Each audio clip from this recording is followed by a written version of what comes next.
Ang pagsisimula dito sa Facebook, kailangan magkaroon ka ng profile mo, di kaya page mo. Tapos mag-upload ka ng mga video. Pag magustuhan ka ni Meta, ay bibigyan ka ng dashboard. Pag magkaroon yung ng dashboard on, ay mayroon makakaroon ka na ng profile recommendation.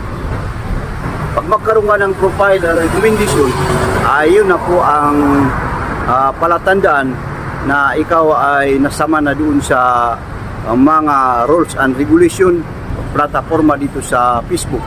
Pwede ka na mag-upload ng mga video, i-share mo, mag-text ka, mag-picture ka, para doon mo gagawin ang lahat na negosyo mo na ipupundar mo dito sa Facebook.